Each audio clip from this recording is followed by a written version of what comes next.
नमस्कार, स्वागत है आपका हमारे चैनल में। और इस समय जो सबसे बड़ी खबर आ रही है वो दरअसल मुख्यमंत्री योगी आदित्यनाथ से जुड़ी हुई है। जिस तरीके से देखा गया कि योगी आदित्यनाथ दोबारा से उत्तर प्रदेश की सत्ता संभालने के बाद लगातार एक्शन के मोड में हैं और लगातार उनका बुलडोजर भी चल रहा है। अपराधियों के प्रति कार्रवाई उनकी तेजी से जारी है। वहीं जो प्रदेशवासी है उनके लिए लगातार वो विभिन्न प्रकार की योजनाएं लेकर आ रहे हैं जिससे कि प्रदेशवासियों का कल्याण हो सके और यूपी जो है देश की नंबर 1 प्रदेश बन सके। तो अब इन सबके बीच में एक ऐसा सिरा भी है, एक ऐसे पक्ष भी है जो लगातार योगी आदित्यनाथ के फैसलों का विरोध करते हैं और उनके काम के प्रति रोड़ा अटकाने का लगातार काम कर रहे हैं। पिछले दिनों हमने देखा, जिस तरीके से हमने देखा कि गोरखनाथ मंदिर में जहां के पीठाधीश्वर है मुख्यमंत्री योगी आदित्यनाथ, उस मठ में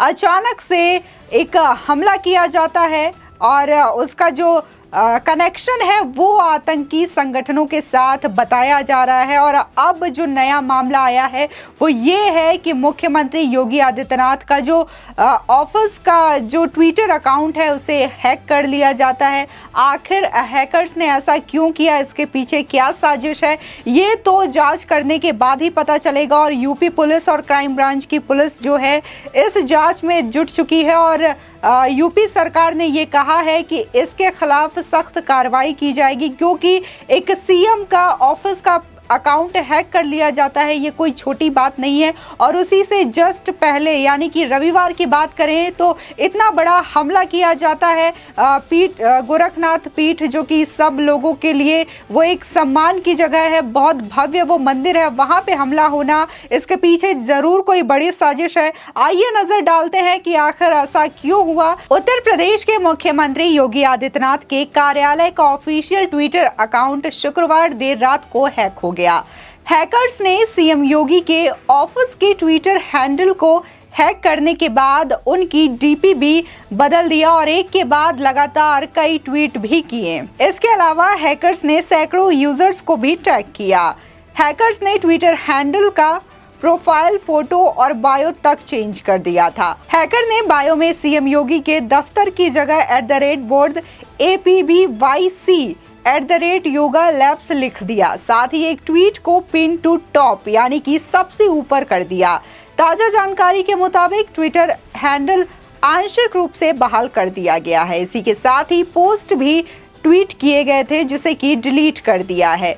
जैसे ही ट्विटर यूजर्स को इसकी भनक लगी तो उन्होंने तत्काल यूपी पुलिस को इसमें टैग करके इसकी शिकायत की।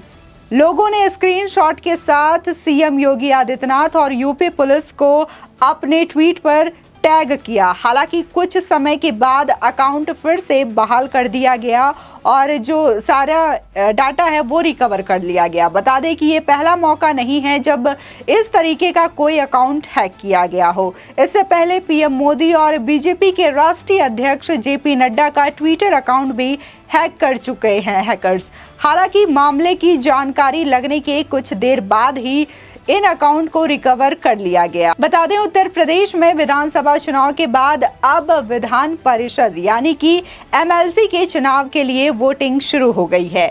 बता दें कि यूपी विधान परिषद की 36 सीटों के लिए मतदान जारी है। विधान परिषद के लिए चुनाव प्रचार का जो सिलसिला है 7 अप्रैल को खत्म हो चुका है। चुनाव के नतीजे 12 अप्रैल को घोषित किए जाएंगे।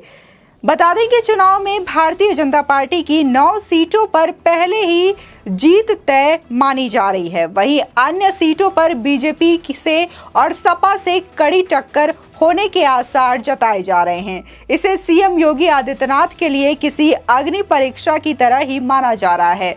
तो वहीं अखिलेश यादव के लिए भी ये एक बड़ी वजह है, ये साख का सवाल है, उनको अपनी साख बचाने का इसमें मौका है। उत्तर प्रदेश के मुख्यमंत्री योगी आदित्यनाथ ने MLC चुनाव के लिए अपना वोट दिया।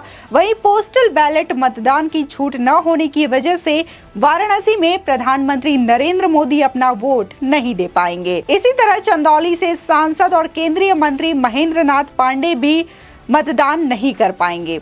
बता दें कि विधानसभा चुनाव से मिली करारी हार के बाद अखिलेश यादव बौखला से गए हैं और उन्होंने इससे पहले चुनाव आयोग से मांग की है कि एमएलसी चुनाव में निष्पक्ष और पारदर्शिता के लिए विशेष इंतजाम किए जाएं।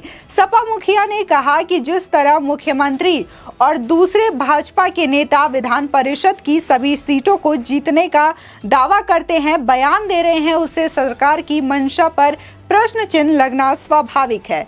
भाजपा का लोकतंत्र और स्वतंत्र निष्पक्ष निर्वाचन में जरा भी विश्वास नहीं है। लेकिन यादव ये भूल गए कि कई इलाकों में सपा प्रत्याशियों ने खुद अपना नामांकन वापस ले लिया, जिसकी वजह से वहां भाजपा के प्रत्याशी निर्विरोध चुने जा रहे हैं। जिस तरीके से देखा गया कि विधानसभा इलेक्शन यानी कि 2022 में सपा को करारी हार मिली और वहीं भाजपा ने प्रचंड बहुमत के साथ एक बार दोबारा से यूपी में वापसी की और मुख्यमंत्री योगी आदित्यनाथ फिर से शपथ ग्रहण किए, जिसके बाद से लगातार वो कार्रवाई भी कर रहे हैं, एक्शन के मोड में हैं। लेकिन जब मतदान हुआ था, वोटिंग की काउंटिंग करनी थी, उस समय सपा अध्यक्ष अखिलेश यादव ने प्रेस कॉन्फ्रेंस कर जो उनके लोग हैं उनको भड़काने की कोशिश की। उन्होंने ये कहा कि जो भाजपा है वो निष्पक्षता नहीं कर रही है। साथ ही निर्वाचन आयोग पर भी उन्होंने आरोप लगाया कि ईवीएम को बदले जा रहे हैं, जो कि वाराणसी में भी जिस तरीके से देखा गया था, प्रयागराज में भी ये चीजें देखी गई थी और लगातार अखिलेश यादव ने ये मुद्दा उठाया। लेकिन वहां पर सपा प्रत्याशियों की मौजूदगी और पीएससी के जवानों की मौजूदगी और सीआरएफ के साथ ही वहां पे काउंटिंग की गई, जिसके बाद रिजल्ट लोगों के सामने रहा। 11 मार्च को बीजेपी की सरकार बनी, उसके बाद से अखिलेश यादव ने इस पर कुछ नहीं कहा। लेकिन एक बार फिर से एमएलसी इलेक्शन हो रहे हैं और एक बार फिर से अखिलेश यादव ये कहते हुए नजर आ रहे हैं, चुनाव आयोग पे सवाल उठाते हुए नजर आ रहे हैं कि क्या इस बार एमएलसी इलेक्शन भी इस तरीके से निष्पक्ष होगा। हालांकि हमने देखा कि कई इलाकों में जो सपा के प्रत्याशी हैं वो खुद जाके अपना नामांकन वापस ले रहे हैं। इससे साफ जाहिर हो रहा है कि होने वाले एमएलसी इलेक्शन में जो बीजेपी प्रत्याशी हैं उनको निर्विरोध जीतना तय है और इसी बात को लेकर के बीजेपी ये दावा कर रही है कि एमएलसी इलेक्शन में 36 की 36 सीटें बीजेपी जीतेगी, जिस पर कि अखिलेश यादव ये बोल रहे हैं कि ये बीजेपी की मंशा को दर्शाता है, क्योंकि इलेक्शन पारदर्शी नहीं हो रहा है। जब अखिलेश यादव ये कहते हैं तो वो क्यों भूल जाते हैं कि उन्हीं के प्रत्याशी अपना नामांकन भी वापस ले रहे हैं। और कई जिलों में तो ये भी वाकया सामने आया जहां पर ये देखा गया कि जो सपा के प्रत्याशी हैं वो बीजेपी के लोगों का प्रचार कर रहे हैं, जिसकी वजह से अखिलेश यादव ने उन्हें पार्टी से बाहर का रास्ता तक दिखा दिया।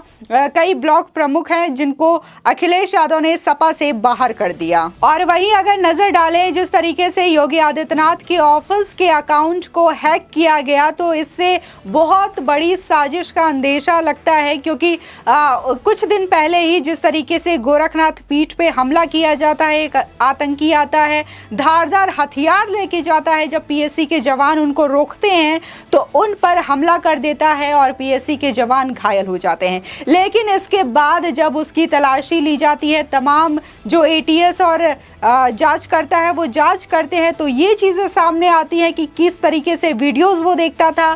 जाकिर नाइक के बहुत सारे वीडियोस वो देखता था, उनसे इंस्पायर होता था। इसी के साथ ही साथ वो आईएसआई के भी वीडियोस देखता था, ताकि उनसे जो कट्टरपंथी है और किस तरीके से लोगों को मारा जा सके वो टेक्निक वो सीखता था।